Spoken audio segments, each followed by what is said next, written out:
O, ayan siya bilas. 2 feet ang taas niyan. Eto. O, eksaktong 2 feet yung beam.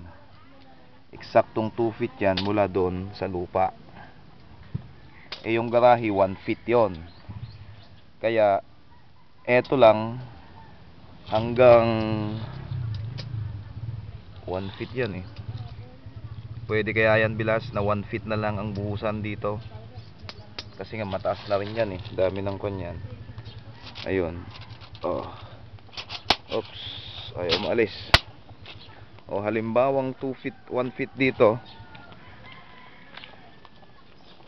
Ito yung sa, ayun, eksakto naman na naman yung 2 feet nito. Halimbawang 1 feet, 1 feet ang mabuhusan yung lupa bilas. Ayan. O, tingnan mo. Teka. Okay. Halimbawang 1 feet yan bilas. 1 feet hanggang doon. Eksakto lang ba yun bilas na isang step lang? Isang step na tong 1 feet na to. Pag tuntong mo dito sa may terrace. Ayun, nakuha mo na yung kanyan, yung sukat. Suggestion lang yun kung gusto mo. Bilas. Yan.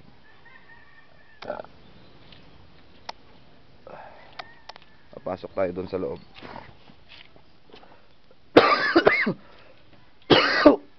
Inubo ako sa bagyo kahapon. Naligo ako doon, ang lamig. Ang lamig doon, parang may ice yung tubig nung naligo ako. Kaya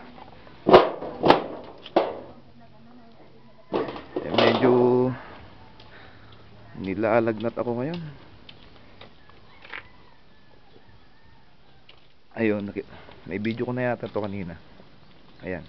O, may video ko na yan sa chatter. Papasok dito tayo sa loob ng kusina. Yeah. Ay, ako.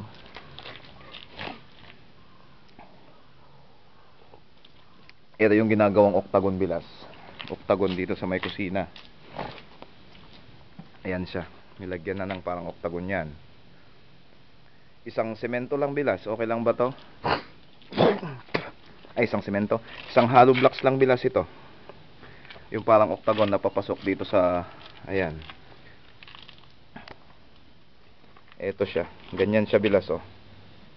Oh. Isang hollow blocks ang medyo pumasok dito sa may kusina. Yung parang octagon niya, isang hollow blocks yan. Isang hollow blocks. Yan. Lalagyan ng isa pang arko yan bilas. Para parang dome. Yun doon parang malapad na yung pagitan nun.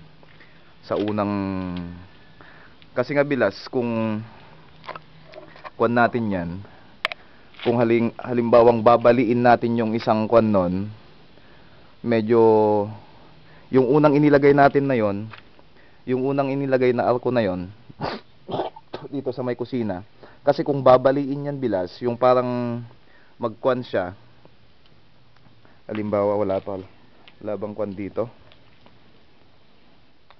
paano ko i-explain to, wala kasing lapis dito eh.